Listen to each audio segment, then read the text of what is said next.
Good evening, everybody. So great to see so many of you. Are you having a good time? Having many cocktails? I think so. In any case, in the coming 40 minutes, I'm going to tell you a little bit about interstellar cocktails and how they're made and how they may also be the cocktails to make ultimately life from.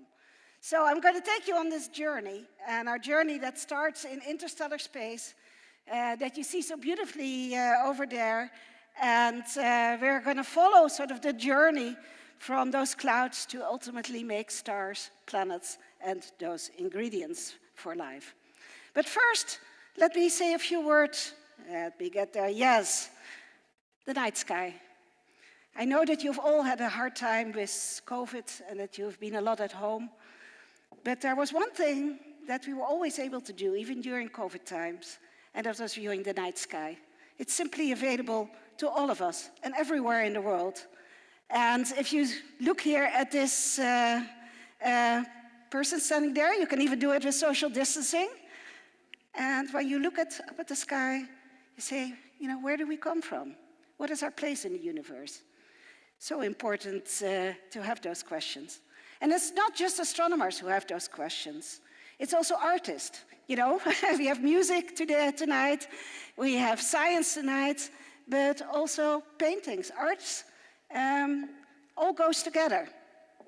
And of course, coming from the Netherlands, Vincent van Gogh, he just had to paint those starry nights.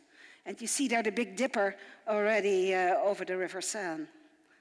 But you go to a completely different part of the world, to Australia. And there in the southern hemisphere, you have the beautiful, beautiful night sky. How many of you have been to the southern hemisphere? Yeah, okay, look up when you're in the southern hemisphere. If it's a clear night and you're away from the city lights, you see this beautiful, beautiful Milky Way. And here the Aboriginals actually see sort of this structure that you have in the Milky Way. It's part of their cosmology. It's the way they live. What you see here is actually the 7 sisters that are hidden in the heart of the Milky Way because an old man that's called Orion is actually chasing them, that you see up in this picture. But also here, you know, close by in Denmark, you have beautiful paintings here of Tycho Brahe and Kepler discussing nova, supernova, comets. So lots of connections here between science and art. Now, what I'm going to tell you tonight, is give you a glimpse as to how our own solar system, how we actually were formed out of one of those dark clouds that you see there on the Milky Way, here so beautifully seen from Chile. And if we now take this image, and we would actually step out of our Milky Way and be able to look down on it, then it would look something like this. So what you see here is basically the center of the Milky Way, where we now know that there is a supermassive black hole. That was the Nobel Prize of 2020. And our galaxy is basically a collection of some 250 billion stars. Our star, the sun, is just one of those 250 billion stars. It's a quite ordinary star, and it's somewhere in the outskirts of this galaxy.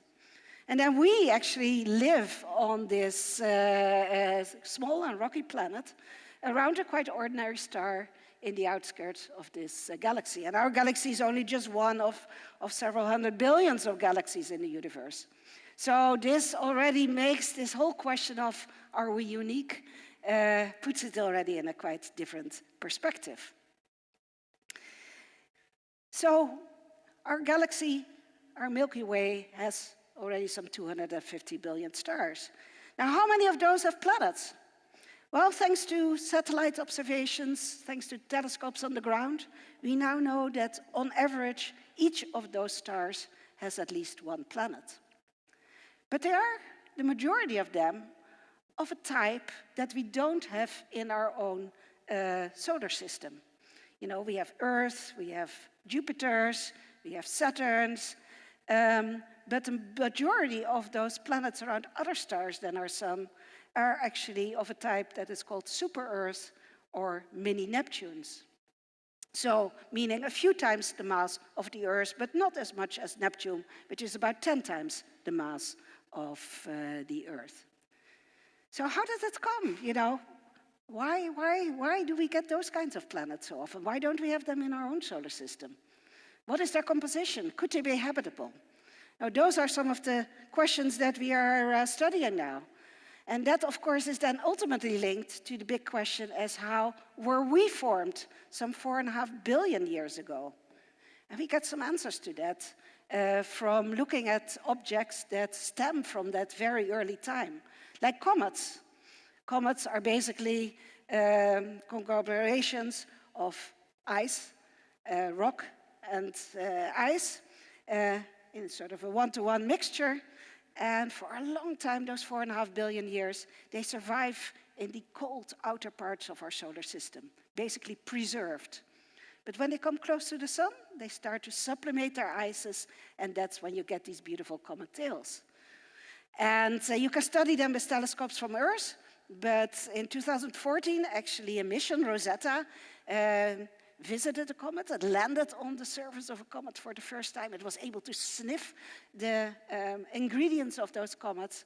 And at the very end of this lecture, we will actually compare what we found in those comets with what we see in our interstellar space. Closer by, in the inner solar system, we have asteroids, are mostly rock. And again, we have had some very interesting missions. Both the Japanese and NASA have landed on such an asteroid, or at least touched on such an asteroid and grabbed a little bit of material and sending it back to Earth in order to analyze in a laboratory. So those are all messengers from the early solar system. And they tell us something about how that happened 4.5 billion years ago. But what we are going to do is actually look at it from the other perspective. New forming solar system, their first 1 million year, maybe, and see whether we can connect those two.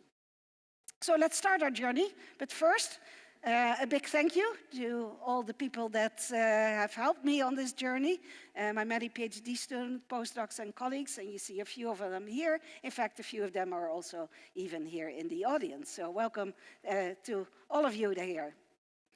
The other thing that we need before we can start our journey is know how we actually can observe stars and planets and how we can observe the molecules that are in them. And I'll go into that story a little bit more as we go along in this lecture, but just to say that the past decades have been fantastic facilities available exactly for this field of star and planet formation and astrochemistry. There have been space missions like the Herschel Space Observatory. There are telescopes on the ground, like a very large telescope, and especially the Atacama Large Millimeter Array. All telescopes and missions in which Denmark is also involved. And then, of course, Webb, the James Webb Space Telescope, launched on Christmas Day and sending its first results now back. And we are very much working on this at this moment. And not so long in the future, there's going to be the extremely large telescope, 39 meters diameter, from the European Southern Observatory. And again, we're looking forward to those fantastic instruments for our research. So let's start our journey. You probably all recognize this constellation? All right, yes, good. And so in the sword there is of Orion, there is a nebula that's called the Orion Nebula. This is a modern image of it. But what is in between those stars? Well, that is not empty. It's actually filled with a very, very dilute gas. And it's the denser concentrations of that gas that we actually call clouds. And like the clouds that you see there in the Orion Nebula. And it's actually that inside those, let me see there, yeah, there we go. That actually inside those clouds, that is actually where new stars and planets are being born. Now, what you see here is actually an image of the Hubble Space Telescope, of a nebula in the southern sky, the Carina Nebula. And you see them here, these dark clouds, against a bright background. And why do they look so dark? Well, they contain gas, mostly hydrogen, but they also contain very small dust particles. Think a little bit of them as sand on the beach, silicates, but then some 10,000 times smaller than a piece of sand on the beach. And these sand particles, think of them also as smoke particles, they actually absorb and scatter the light. So you know when you have a smoggy day here in Copenhagen, hopefully not too often, then you know that you cannot look very far. It's basically those particles absorb and scatter the light. But here they actually also protect the molecules from the dissociating radiation that you actually have from the bright stars that are nearby. Now these clouds are still very, very empty, only on average some 10,000 particles per cubic centimeter. 1 cubic centimeter here in this room contains some 10 to the 19 particles per cubic centimeter. And even a very good vacuum in a laboratory on Earth, like my colleague Lew Hordaker is going to talk about, still contains some 10 million particles per cubic centimeters. So when an astronomer talks about a dense cloud, it's actually much more empty than the best ultra-high vacuum that we have here on Earth. It's also very cold, only just above absolute zero. 10 degrees on the Kelvin scale. So here again, it's some 20 degrees in this room. On the Celsius scale, this would be minus 260 degrees. So very cold and very tenuous. Would we have any molecules then? Well, these are our ingredients. The astronomer's periodic table looks a little bit different from what you're used to from your high school. We have hydrogen, that's by far the dominant elements. Then we have helium, about 10% with respect to hydrogen. But the ingredients that really matter, the ingredients out of which we are made, carbon, nitrogen, and oxygen, are at the level of a few times 10 to the minus 4. So a fraction of a promille, actually, with respect to hydrogen. So we have this very cold and empty region, mostly hydrogen. You know, these particles collide maybe every, say a few years or a few 10,000 years. And even then, nothing may happen because it's so cold and so tenuous. And so that was basically the surprise, that these clouds actually do contain a very rich chemistry in spite of being so cold and tenuous. So let's look a little bit about chemistry between the stars. This is an image of a nearby region in which new stars are being born. It's an image taken in infrared light, so that we get away a little bit from the extinction of the dust particles. And everything that you see there as a red dot is basically a young new star with perhaps also a planetary system forming at this moment. And there's one that we will look at in particular, that tiny little dot over there. And in fact, my colleague Jes Jurgensen here at the University of Copenhagen has used a revolutionary instrument, the Atacama Large Millimeter Array, in order to survey the chemical compounds in this forming system. In fact, it's not just one star forming, it's 2 stars forming in a binary system. And what you see here is the fingerprint of all of the different molecules that are being found here in this system. More than 10,000 lines, and of each of these lines we also have an image. So each molecule, thanks to the rules of quantum mechanics, can radiate only at very specific frequencies, and that means that every molecule has a unique fingerprint. You can also think of it as a unique barcode by which we can identify it both in space and in the laboratory. For example, here is the signature of water. And there you see water, what the water molecule looks like. And here you see other molecules that we have here. You see an ether, you see an alcohol, methanol, you see a cyanide, all kinds of molecules that we have found. And yes, this molecule that ethanol that you have so nicely consumed already tonight is present also in space. In fact, I think that Orion Nebula that I showed you, that may have some 10 to the 27 bottles of whiskey in it. So there's no shortage of alcohol in space. And in fact, if we run out of cocktails, and I gather we're already running out of black holes, cocktails, then maybe you can go and tap one out of an interstellar cloud. It's not going to be 40%, it's going to be about 1% there in terms of its strength. But there are even more complex molecules. There are so-called polycyclic aromatic hydrocarbons that you know from the exhaust of cars, and other very complex molecules, but also some molecules that we are looking for but have not yet found.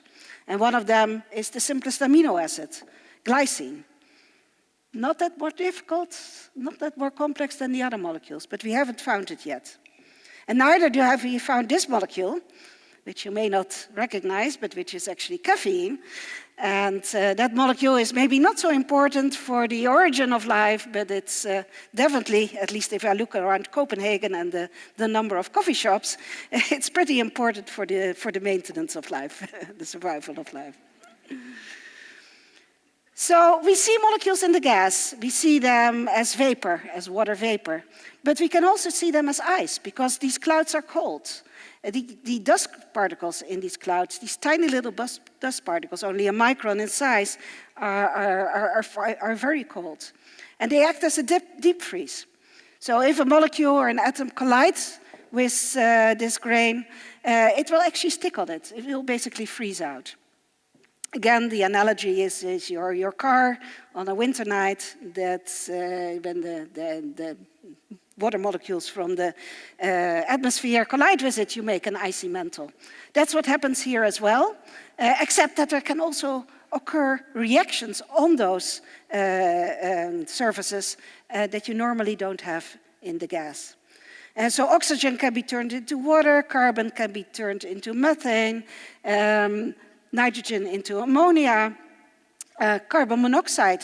Actually, if you add 4 hydrogens, you get the simplest alcohol, already methanol. So we can say that literally the alcohol is on the rocks in interstellar space.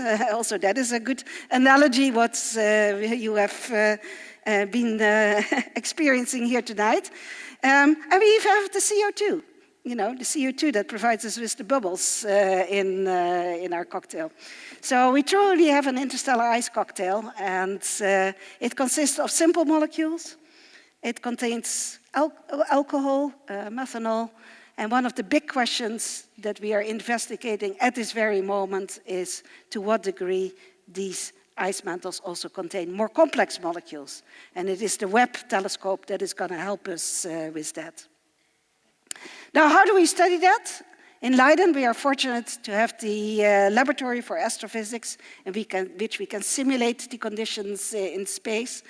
And of course, we have to speed it up a little. We cannot wait for 10,000 years, but we can sort of extrapolate from, say, experiments in a day to what that would be in their interstellar conditions. But we certainly can get as cold as we are in space. And Professor Harold Linnaerts, who is in charge of the lab, may actually also be here in the audience, so you can ask him some questions maybe during cocktails. But if we, there we go. To make a long story short, one of the experiments that we've done in the laboratory is investigate how do we actually make water in space? Where does the water that we have on Earth come from? Well, through both laboratory experiments, through model calculations, but especially also through observations, we have now seen that most of the water is actually made on those surfaces of the interstellar grains. Once per day, hydrogen lands on the grain, makes maybe molecular hydrogen, but it can also react with oxygen, the red ones, and it can make hydrogen peroxide that you saw just now, and yeah, you can also make water molecules. And now we fast forward from 1 day in space, a few days in space, we now go to 10,000 years in space, and that is basically how we make our icy mantle on this interstellar grain. So, we think actually that most of the water is formed in these dense clouds, and that means also that the water, as one of my colleagues put it, the water on Earth is actually older than the sun itself, because it was formed in the cloud out of which the sun formed. So think about that the next time that you take a little sip of water, because these water molecules are already some 4.5 billion years old that you have there. Good, and how do we know that actually that we have water? Well, we have these signatures, but we can also look of them not just in the clouds, but also in the disks around young stars in which planets are being formed. And from the strength of those kind of signals, we can actually determine how many molecules there are in space in such a cloud. And in this particular system, there is about 6,000 oceans of ice available for building planets. Well, we have on our Earth just a few oceans of water, so this tells us already that in general there's plenty of water available for making new planets. Now, this result has not gone unnoticed, and in fact, there's some time ago on the Big Bang Theory, they actually put water and H2O plus there, ionized water on the whiteboard there during one of the episodes. So, to summarize so far, what have we learned about chemistry between the stars? Well, these interstellar clouds have actually a very rich chemistry in spite of the tenuous conditions. Complex organic molecules and water are found around most forming stars and throughout the entire Milky Way. And as we will see a little bit later, there's also a huge similarity with comets. So the building blocks for prebiotic material are certainly widespread. Now we go from chemistry to physics. How do we actually make out of these clouds that are so rich in chemistry, how do we make a star? Well, a cloud is for a long time very stable, but ultimately gravity wins and it will simply start to collapse under its own weight. And because the cloud has a tiny little bit of rotation, means that if you want to conserve angular momentum, that the material cannot continue to fall radially in, but at some stage part of the material will enter a disk, a rotating disk around a young star. And it is in this disk actually that you then start making the planets. So this is a nice illustration of that. Here we have a rotating disk of gas and dust of that collapsing cloud. And here we are making already a planet, and that is basically creating a gap here in this disk. And even though we may not be able to see the planet, what we can certainly see is this gap that is actually formed in this disk. And that is one of the big revolutions that is happening at this moment in astronomy, that thanks to the Atacama Large Millimeter Array, we are actually now starting to see all of these structures in protoplanetary disks, in these planet-forming disks. They are not smooth. No, they contain a lot of structure, and some of that structure may be due to forming planets. We see it that it's actually structure on the scale of the orbit of Neptune. And here's a whole gallery of some of these structures that we see with Alma. And you see an enormous amount of variety. Some are small, some are big, and that may be exactly what is causing also the diversity in the planetary systems. So to summarize this part, actually nearly all young stars are surrounded by disks. The sizes of those disks are comparable actually to our own solar system. The masses of these disks are enough to form planetary systems, or at least the terrestrial planets. And the structures that we see in these disks may be indicative of planet formation in action. So also the ingredients for planet formation are common. The organic and the water is common, but also the ingredients for planet formation are common. Now let's talk a little bit more about technology, because as an astronomer I wouldn't be able to do anything if we didn't have these very powerful telescopes. And just to show you the improvements that we've had over the last 40 plus years, here is a picture that you would take in the 1970s or 80s of a molecular cloud. And then came Herschel. And then, these are the kind of beautiful pictures that we get now of where we see the structure and where we see the forming stars actually in these systems. Why did we need Alma? Well, let's look again at these clouds. And we want to study those disks here in this artist impression. Now, on this scale, that disk is actually tiny, tiny, tiny, tiny. It's almost like a, you can hardly see it. And that was where we needed Alma, really the sharpness of Alma in order to zoom in on these disks. So this is actually a collaboration, Alma, between a world collaboration between Europe, North America, and East Asia to together have these 66 antennas on a beautiful high site in northern Chile. Why choose that site? Well, you see it here already. It's truly high and dry to go there. We need to get away from as much of the Earth's atmosphere as possible without going into space, because we cannot launch 66 telescopes in space.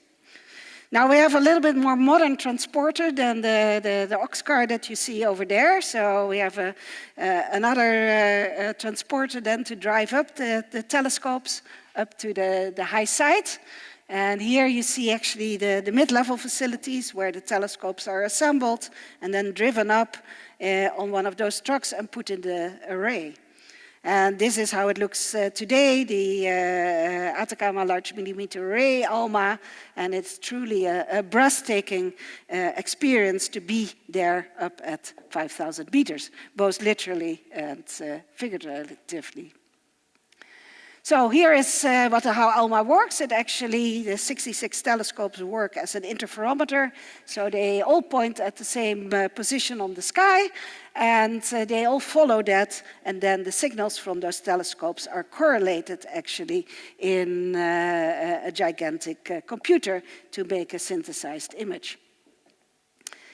So that's ALMA. But then there's Webb, the new kid on the block, launched on Christmas Day.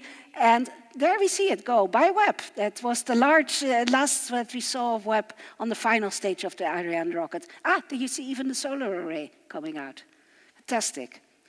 Now, Webb actually contains two instruments that are very important for our science, for looking at these ices, for looking at these molecules. And that's the MIRI instrument, also a joint project with Denmark. And here is the NIRSPEC instrument. And let me just very quickly click you through a few of the how Webb was actually made. Because this is, of course, one of the new flagship instruments, the flagship instrument from NASA, the type of mission that you can do only once in a generation. And it took almost 30 years to build. Here you see the telescope being built, put together at Goddard. Here just the instruments are being put on it. Then it was tested in the Apollo chambers in Houston. That's where the end-to-end test was done. Then the sun shield was actually pasted on it, put on it, that was necessary to cool the telescope in space. And then everything was put on a boat in order to go from Los Angeles to Kourou, to the launch site of ESA. Then it was folded together as a little origami package so that it could fit in the nose of an Ariane rocket. What do you need to do to launch? Well, you need to fit it in the nose of a rocket. And what is the largest nose that we have? It's only 4-meter diameters. So if you want to have a 6.5-meter telescope, you need to fold it in order to get it there on a rocket. So that was our Christmas present, the Webb launch. And where is Webb now? Well, Webb is about 4 times the distance from the Earth to the Moon. And there you see it actually in a place where it actually has a very stable orbit, and where also always the same face to the Sun, the Earth, and the Moon that are the elements that actually heat, that provide heat, and that are basically a noise for the telescope. So we now know that after alignment of all of these elements on the telescope, Miri now actually sees sharp, our instrument, and you see that here, the enormous improvement in image quality that you have compared with previous mission. So Webb is big. It's really much bigger than, for example, the Hubble Space Telescope. You see that also there with a one-in-one image. The sun shield is about as big as a tennis court. And Webb looks with eyes that are different from what our own eyes can see. That's the visible radiation. There you see the radio waves all the way to the right. And then Herschel and Alma are actually at the microwave part, the far infrared. And this is actually where Webb is in the infrared, in a part of the spectrum that is very much perturbed by our own atmosphere. There's lots of water in our own atmosphere, CO2 in our atmosphere, so we can hardly look through it. And that's why we need a space telescope in order to study it. And you probably have seen these beautiful images that have come back of star-forming regions where at this moment new stars and planets are being born that you see here. And in fact, if you zoom in, there is where you see a young star that is trying to push away its surrounding. Another one over there, a bow shock that is running into one of these clouds. And a feature just below that we don't understand yet what it is. And again, Denmark can be proud that one of its own, Dr. Klaus Pontoppidan, was actually leading this whole effort of these first very spectacular images that came down from the Hubble Space Telescope. And you see him here on many television channels. All right, good. So in my last few minutes, I want to now start going back, now that we know that we have these very big telescope, to go back to building planets. And also, again, the link with art. What you see here is actually an artist's impression from several centuries ago, before we knew that there were planets around other stars, that sort of speculated on what these other worlds could look like. In the center, you see what our own solar system was at that time. 7 planets were known at that time, and some comets. But this artist already imagined that those other worlds would not look at all like our own world. Some of them have more planets, some of them are fewer planets, some close by, some further away, some of them may have different compositions. All of that is now turning out to be true. There's really a diversity of planetary systems. And a lot of that must have been due to their formation in the disks out of which they formed. So let us actually look now how out of these tiny little dust particles, how we can actually grow to go to planetary systems. In fact, this is a part that we don't understand very well. Here is our rotating disk. And here we have these dust particles. Yeah, there we have them. And here they have grown already a little bit from sand, pieces of sand, yeah, to maybe pebbles and rocks. And they will collide. And they will form larger and larger and larger bodies. Sometimes they also fall apart again. The collisions are too hard, then they fall apart again. But little by little, we think actually that you build up from these very small grains that you have over there, you build up larger rocks. Eventually you get to planetesimal size, as we call it, kilometer size. Kilometer size? That's just our comets. That's actually the size of comets. Comets are building blocks, actually, of new planets, at least if they are in the icy part. But planetesimals, kilometer-sized bodies, those are very important because then gravity starts to take over again, that they can interact again through gravity, and then you can start to form, say, planetary embryos about moon size, and then finally you may or may not form an Earth-like planet, like you saw on the previous slide there. So comets are important, and these building blocks. And what has Rosetta shown us? Well, Rosetta has actually sniffed in detail. You see it actually, Rosetta had a very good nose through a mass spectrometer, and it found all of these molecules.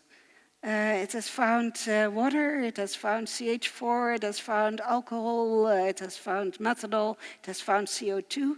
It's also found quite a lot of molecular oxygen, quite a bit of a surprise. But overall, the composition is actually very, very similar to that what we find in our interstellar clouds, suggesting that indeed they contain sort of the preserved material from the building stage of our planetary system. We can build comets, but we can also build planets. We can grow further, as we have seen.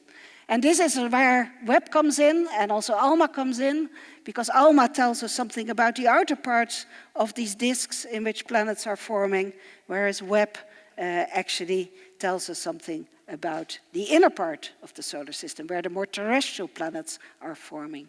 And so together there's really a very nice synergy between these new facilities in order to probe the material out of which new solar systems are built. So can these new worlds be habitable? Well, let's look at Venus, look at Earth, look at Mars. If you look at their atmospheres, they all contain CO2. Only Earth contains also ozone and water. Is that enough to say whether there's life there? Probably not. A lot of it depends also on the type of the star, where it is located, where is the water liquid. We think we need liquid water in order to make life. But we also need to search for the right kind of biosignatures.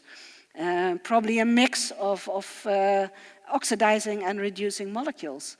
Like water, like ozone, but also maybe CH4 that we need to see there. And we can now start with Webb to actually start already searching for these molecules. Here are some of the exciting Earth-like planets, like Proxima b, our nearest neighbor star that has a planet, or TRAPPIST, a unique system with some 7 Earth-like planets, discovered, of course, by a Belgian astronomer who got to give the name to it. But 3 of them in the habitable zone. And Webb will soon already be looking at this system. What will it find? We don't know, but we can measure it now. And we see already that in some of these exoplanet atmospheres, these are brand new data, just a few weeks old, where we see already water and CO2 in some of these planetary systems. So I'll leave you here with this thought that we, some 4.5 billion years ago, were born in one of these dark clouds in our Milky Way. And I would like to encourage you to please not just look down, but also look up at the sky on a beautiful night and remember that especially in these turbulent times, we are ultimately all world citizens under the same beautiful sky. Thank you very much.